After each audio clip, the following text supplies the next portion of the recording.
The Great Hall of Helix Prime was the most beautiful place in the known galaxy.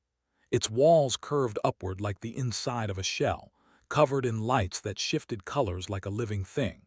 7 massive chairs sat in a circle at the center, each one carved from stone taken from the species that sat in it. These were the seats of the Galactic Unity Council, and they had remained unchanged for 12,000 years. Ambassador stood in the gallery above, watching. She wore the simple blue uniform of Earth's diplomatic service. Around her sat representatives from dozens of other species, all of them watching just like her. They were called observers. It was a polite word for people who had no power. Below, the 7 council species discussed trade routes. The spoke first, their silver skin catching the light. Then the tall and thin with 4 arms. The, and the. Each one had a voice. Each one had a vote. Everyone else just watched. Had been coming to this hall for 15 years.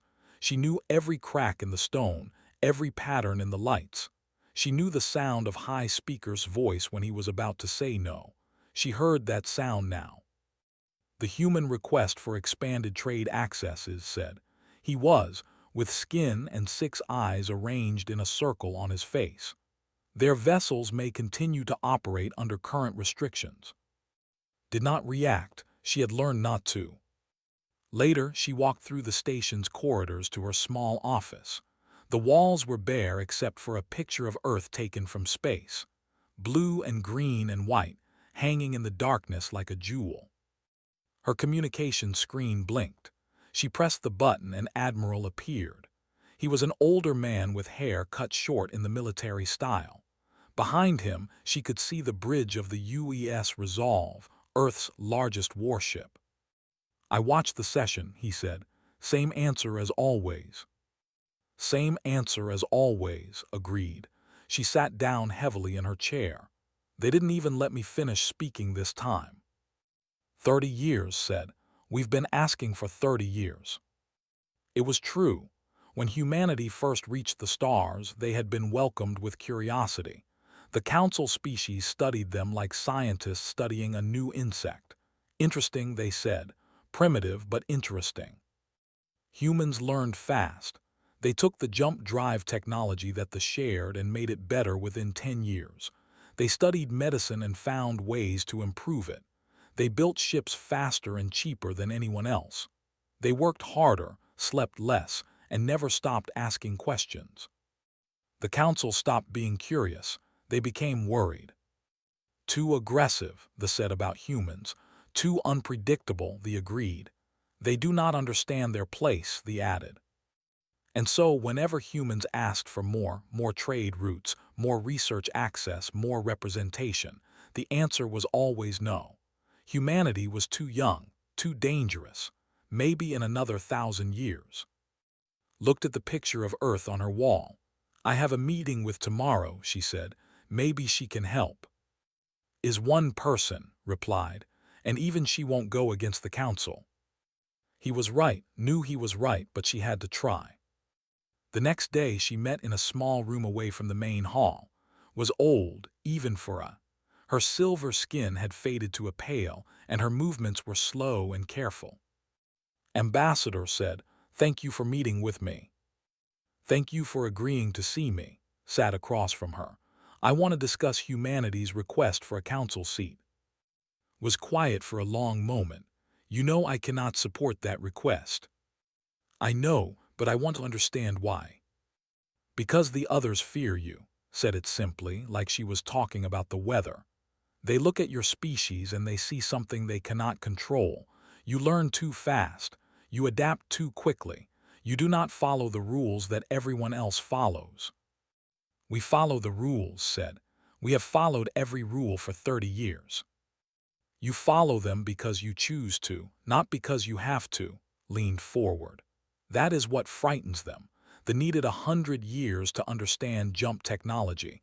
You did it in 10. They have been perfecting medical science for. You improved their work in 5 years. What happens when you decide to stop following the rules?"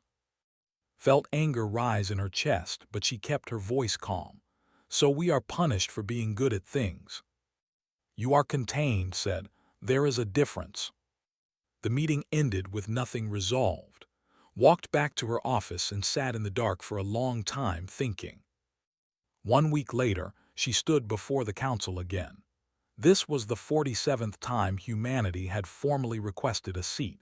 She expected the same answer as always.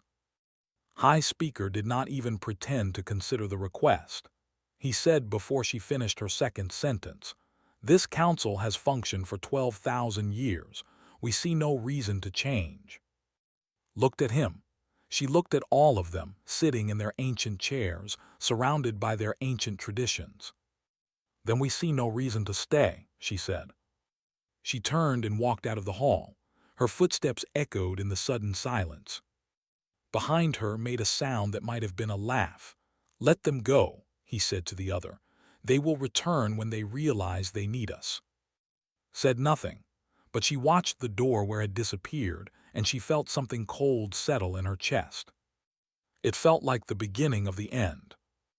The first ship left Helix Prime 3 hours after walked out of the council chamber. It was a small cargo vessel called the Bright Morning, and it carried medical supplies to a colony world. The captain, a woman named, received her orders directly from Earth. "Turn around. Come home." She did not ask questions. None of the human captains did. Within 1 week, every human ship in council space had changed course. Cargo haulers, passenger liners, research vessels, military escorts. They all moved in the same direction, like birds flying south before winter. On the agricultural world of Seven, a farmer named watched the sky. He had grown grain all his life, just like his father and grandfather before him. Every harvest, human ships came to carry his crops to markets across the galaxy. They were fast and cheap and always on time. This year no ships came. Called the shipping company. A recorded message told him that all human services had been suspended. He called the local government. They told him to wait. He called the council representative. No one answered. His grain sat in warehouses. After 2 weeks it began to rot. On Helix Prime, director of Earth's Commerce Division, gave a short statement to the galactic news networks. He was a thin man with tired eyes and a voice that never rose above a calm, steady tone. "Human vessels will no longer operate in council space," he said. "We thank our former partners for their business and wish them well in finding other arrangements." A reporter asked if this was permanent. "That depends on the council," replied. Then he ended the broadcast. They tried to fill the gap. They had cargo ships, big ones built for hauling ore and heavy machinery. But these ships were slow and expensive. A journey that took a human vessel 3 days took a ship 2 weeks, and they charged 5 times the price. They could not afford it. Neither could a dozen other species who had relied on human shipping. Engineer heard the news while working in her laboratory on Mars. She had spent 10 years developing a cheap way to create the isotope that powered jump drives. Before her breakthrough, the isotope cost more than gold. After, it was affordable for almost anyone. They had called her work derivative. They said she had simply their technology and made small improvements. They refused to give her credit or share their research with her. Now her isotope was no longer available to them. The merchant fleet reports that fuel costs have increased by 800%, the news announcer said. Several major shipping routes have been suspended indefinitely. His colleague sat beside her watching the same broadcast. "Do you feel bad?" she asked. Thought about it. She thought about the years of work, the papers she had published, the conference where a scientist had laughed at her findings and called them interesting but insignificant.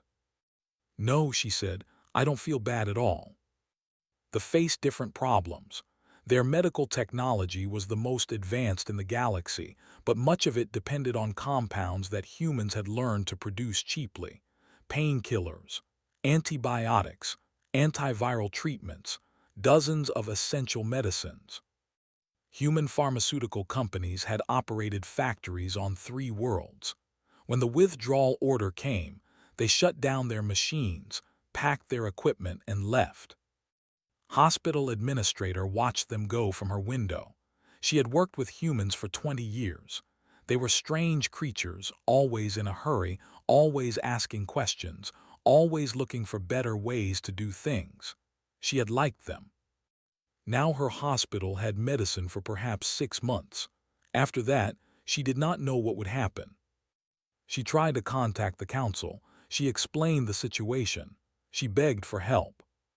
High Speaker sent a brief response. The council is addressing the situation. Remain calm and await further instructions. Had been calm her entire life. Now she felt something else, fear. On the council station, demanded an emergency session. She presented data showing the economic impact of humanity's departure.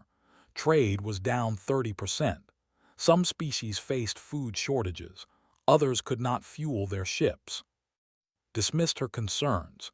This is temporary, he said. Humanity is a young species. They are emotional and impulsive. When they calm down, they will return.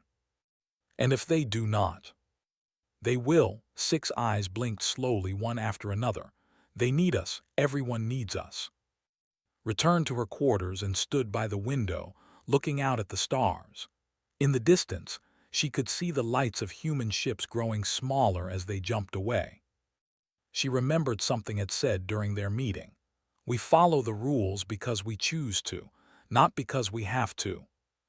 For the first time in her 2 centuries of life, wondered if perhaps the council had made a terrible mistake. On Earth, Admiral stood on the bridge of the Resolve and watched his fleet assemble. Ships from every corner of human space coming home. All vessels accounted for, Commander reported. She was young for her rank, but she had earned it through skill and hard work. Good. Looked at the tactical display. It showed the boundaries of Council space, a vast area covering most of the known galaxy. And then in one corner, the small cluster of stars that belonged to humanity. They had always looked so small compared to the Council's territory. But small did not mean weak. Send the message, said. Let them know we are home, and we are not coming back. 6 months passed, and the galaxy grew quiet. Captain was one of the last humans to leave Council space. He had spent 15 years on Helix Prime, working as a liaison between Earth's military and the station's security forces. He had made friends here. He had built a life. Now he was packing his belongings into a single bag. His quarters were small, just 2 rooms with a window that looked out at the stars. He had always liked that window. On clear nights, he could see the distant glow of Earth's sun, barely visible among millions of others. A knock came at his door. He opened it and found standing there. Was young by their standards, only 80 years old. She had served with for 10 years. They had faced danger together. They had saved each other's lives more than once. You are really leaving, she said. It was not a question. I have orders. Turned back to his packing. All humans are returning home. But you do not have to follow those orders. You could stay, apply for residence here. Stopped, he looked at for a long moment. And then what?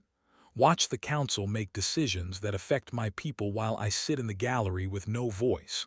Listen to them talk about how dangerous and unpredictable humans are. We are not all like that. Many of us argued against the council's decision. But you did not win. Sealed his bag and lifted it onto his shoulder. I know you tried, I know you fought for us, but trying is not enough anymore. They walked together through the station's corridors. The halls that had once been crowded with humans were empty now. Human restaurants had closed. Human shops had locked their doors. Human laughter no longer echoed through the marketplace. At the docking bay, the UES Horizon waited. It was a small diplomatic vessel, built for speed rather than comfort. Its crew was already aboard. Stopped at the edge of the platform. She could go no further without special permission. Will you ever come back? She asked. Looked at his friend. He thought about all the years they had spent together, all the moments that had mattered. I don't know, he said honestly. I hope so, but that depends on your council, not on me. He walked up the ramp. The door closed behind him.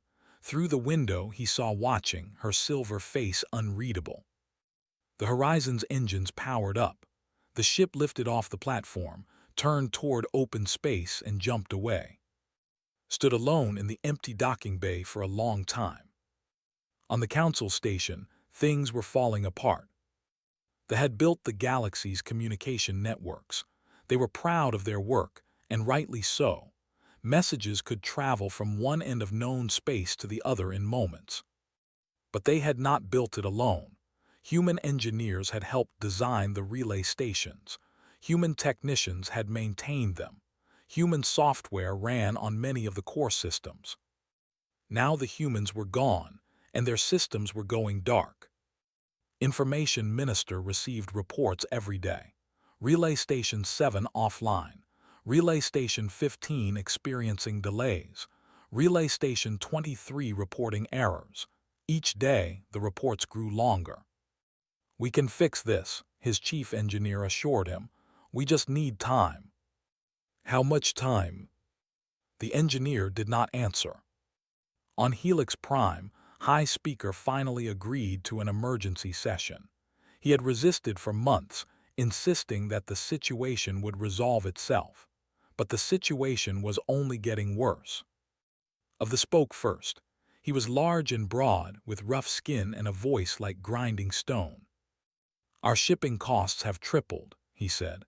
"Half our merchant fleet is sitting idle because we cannot afford fuel. We are losing millions every day." Of the went next. 3 of our agricultural worlds are reporting crop failures. We do not have enough ships to transport food from other regions. People are going hungry. Of the spoke quietly. Our hospitals are running out of medicine. We have tried to produce replacements, but we do not have the facilities or the knowledge. People are dying. One by one, they told their stories. Economic collapse, food shortages, medical crises, communication failures. Each problem connected to the others, each one making the others worse. Listened with his 6 eyes narrowed. When they finished, he spoke. "We built this galaxy long before humans arrived. We can survive without them." "Can we?" Rose from her seat. "Let me tell you what I have learned. 40% of all shipping in Council space was handled by human vessels. 60% of our most advanced medical treatments used human-refined compounds. 30% of our communication relays ran on human technology." She walked to the center of the chamber. "We did not notice because we did not want to notice.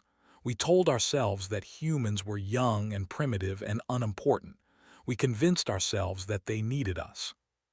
She turned to face directly. "We were wrong." The chamber was silent. "They never needed us," continued.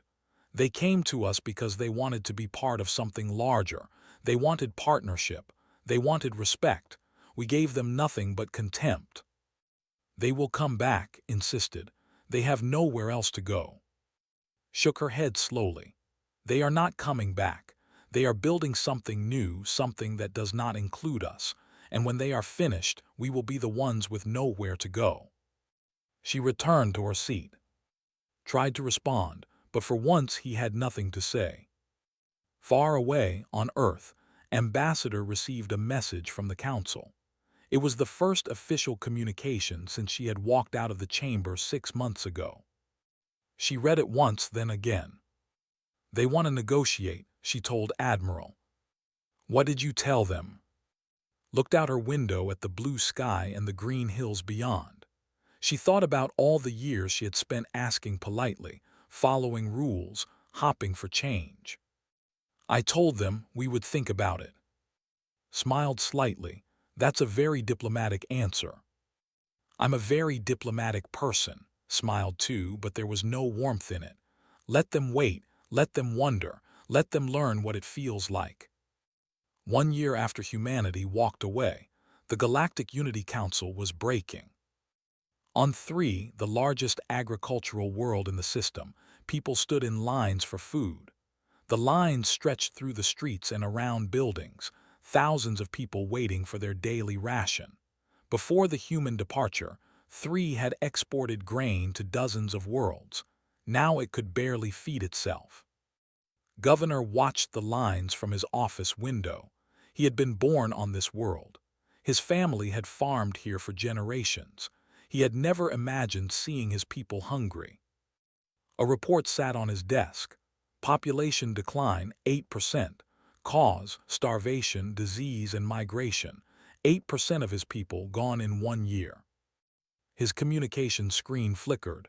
The council was calling. He did not answer. On Prime, the shipyards were silent. Rows of merchant vessels sat in docking bays, their engines cold, their crews sent home. Without affordable fuel, they were nothing but expensive sculptures. Fleet Master walked through the empty yards, his footsteps echoing in the vast space. He had commanded trading fleets for 100 years. He had seen wars and plagues and economic disasters. He had never seen anything like this. A young officer ran up to him. "Sir, we have located an alternative fuel source. A small species on the outer rim has discovered how to produce the isotope." Felt hope for the first time in months. How much can they supply? Enough for perhaps 50 ships. We have 10,000 ships. The officer looked at the ground. "Yes, sir." Continued his walk through the silent shipyard. Hope was a dangerous thing. It made disappointment hurt more.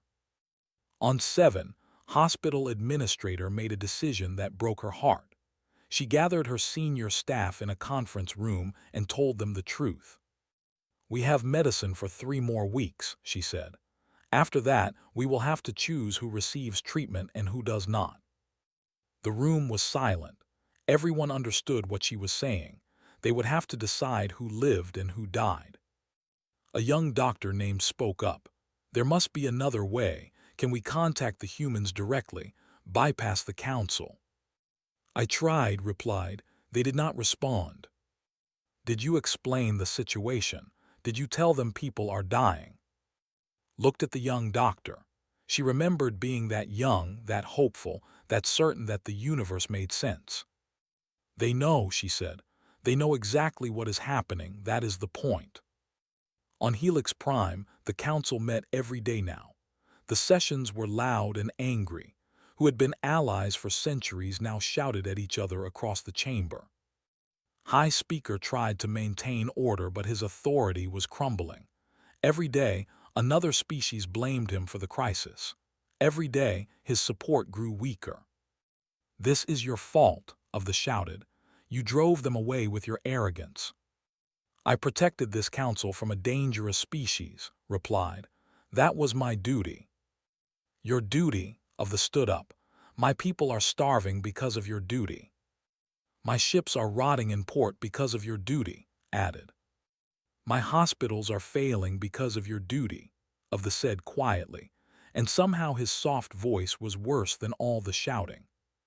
Looked around the chamber at the faces of his fellow. He saw anger. He saw fear. He saw something he had never seen before in this ancient room, doubt. "I did what I believed was right," he said. Rose from her seat. "And what do you believe now?" He had no answer. 1 week later, the council voted. For the first time in 8,000 years, a high speaker was removed from office, walked out of the chamber with his head held high, but his 6 eyes showed the truth. He was broken. Took his place. She did not want the position. She understood that it might already be too late to save anything, but someone had to try. Her first act was to send a message to Earth. A real message, not the formal diplomatic requests that had been ignored for months. She wrote it herself, using simple words. "We were wrong. We treated humanity with disrespect, and we are paying the price for that mistake. I am asking, personally, for a chance to make things right. Not for the council's sake, but for the sake of all the ordinary people who are suffering because of our leader's pride. Please respond." On Earth, Minister read the message to Ambassador and Admiral. They sat in a small conference room overlooking a garden. Outside, Children played in the sunshine, their laughter drifting through the open window. "She sounds sincere," said. "Sincere does not mean she can deliver," replied. "The council is broken. Even if wants peace, her own people might not follow." Watched the children playing. She thought about the reports she had read: famine on worlds, medical crises on colonies, economic collapse everywhere. "We are not at war with them," she said quietly. "We never fired a shot. We just stopped helping, and now millions are suffering." "That is not our fault," said. "They built a system that depended on us while telling us we did not matter. We did not create the problem. We just stopped hiding it. Does that make it right?" No one had an answer. After a long silence made her decision. We will listen to what she has to say, but we will not go back to the way things were. If they want humanity, they get all of humanity, our voice, our vote, our seat at every table. And if they refuse?" Looked out the window at the peaceful garden, at the children laughing in the sunshine. "Then they will learn that some lessons have a very high price." 2 years after humanity walked away, a new station floated in empty space. It was not as beautiful as Helix Prime.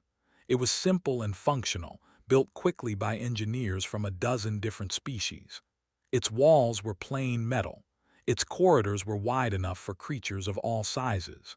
Its meeting hall had no ancient stone chairs, just simple seats arranged in a circle. This was the home of the Galactic Assembly. Ambassadors stood at the entrance of the meeting hall, watching representatives arrive. They came from everywhere. The 7 elder species were there, but they were not alone anymore. They were there with their bright feathers and quick movements. They were there, tall and quiet, their eyes watching everything. They were there, and dozens of others. These were the observer species, the ones who had sat in the gallery for centuries, watching decisions being made about their lives, the ones who had never been allowed to speak. Now they had voices, now they had votes. Admiral walked up beside. He was wearing a simple uniform, no medals or decorations. "Nervous?" he asked. "A little," she admitted. "We are making history today." "We have been making history for 2 years." That was true. The negotiations had been long and difficult. There were moments when everything almost fell apart. Some of the elder species refused to accept equal representation. Some of the observer species were too angry to forgive. But slowly, carefully, they had built something new. Now simply representative had been essential. She had fought her own people, argued with her own government, and sacrificed her reputation to make this happen. Many called her a traitor. She called herself a realist. Now she walked into the hall and took her seat among the others. No special chair, no elevated platform, just one representative among many. The hall filled, 47 species, each with a seat at the table. The number would grow as more worlds were contacted, but this was the beginning. Walked to the central podium. The hall fell silent. 2 years ago, she began, humanity left the Galactic Unity Council. We left because we were tired of asking for respect that never came. We left because we were tired of following rules that did not apply to everyone equally. We left because we believed we deserved better. She looked around the hall at all the different faces, different shapes, different colors. But we did not leave because we wanted to be alone. We left because we wanted something better. And now, after 2 years of hard work and difficult conversations, we have built it. She gestured to the assembled representatives. This is the Galactic Assembly. There are no elder species here. There are no observer species. There are only partners working together as equals. She picked up a document from the podium. This is our charter. It is simple. Every species has one vote. Every species has the right to speak. Every decision affects everyone equally. She looked at representative. Some of us fought against this change. Some of us had to give up power and privilege to make it happen. That was not easy, but it was necessary. She looked at the observer species, now sitting in real chairs instead of watching from galleries. And some of us had to learn to trust again. That was not easy either, but we did it. Set down the document. Today, we vote on whether to adopt this charter and make the Galactic Assembly official. Every representative has been given time to review the document. If there are no final objections, we will proceed to the vote. The hall was silent. No objections came. Then let us vote. One by one, the representatives spoke. Yes from the, yes from the, yes from the, yes from every single species in the hall, including all 7 of the elder species. When Representative cast her vote, her voice was strong and clear. The vote yes, and I personally apologize for the time it took us to reach this moment. When the last vote was counted, felt tears in her eyes. She had spent her entire career working for this. She had watched it fail again and again, and now it was real. The vote is unanimous, she announced. The Galactic Assembly is hereby established. The hall erupted in sound. Cheering, clicking, humming, whistling, every species expressing joy in their own way. The noise was overwhelming and beautiful. Later stood on an observation deck looking out at the stars. Ships were arriving from every direction. Trade was resuming. Aid was flowing. The wounds of the past 2 years were beginning to heal. Captain found her there. He had returned to diplomatic service after the negotiations began. His experience with the council species had been valuable. I heard from, he said. She is applying to become the ambassador to the assembly. Smiled, I'm glad. We need people who understand both sides. She asked about you. She wanted to know if you ever regretted walking out of that chamber. Thought about the question. She thought about all the suffering of the past 2 years. The hunger, the disease, the death. None of it would have happened if the council had just said yes. But then she thought about what had existed before. A galaxy where power belonged to a few, where most species had no voice, where humanity was told to wait another 1,000 years for basic respect. No, she said, I do not regret it. I wish it had not been necessary. I wish we could have found another way. But I do not regret standing up for what we deserved. Nodded, what happens now? Looked out at the stars, at all the ships moving between them, at the new station that represented a new beginning. Now we prove that this works. We build something that lasts. We show the galaxy that equality is not just a word. It is a promise we keep every single day. She turned away from the window. There was work to do, meetings to attend, decisions to make. The hard part was just beginning. But for the first time in her career, felt hope. Real hope, not the desperate kind she had clung to for 30 years. Humanity had walked away, and in walking away, they had changed everything. Now they would help build something better. Together,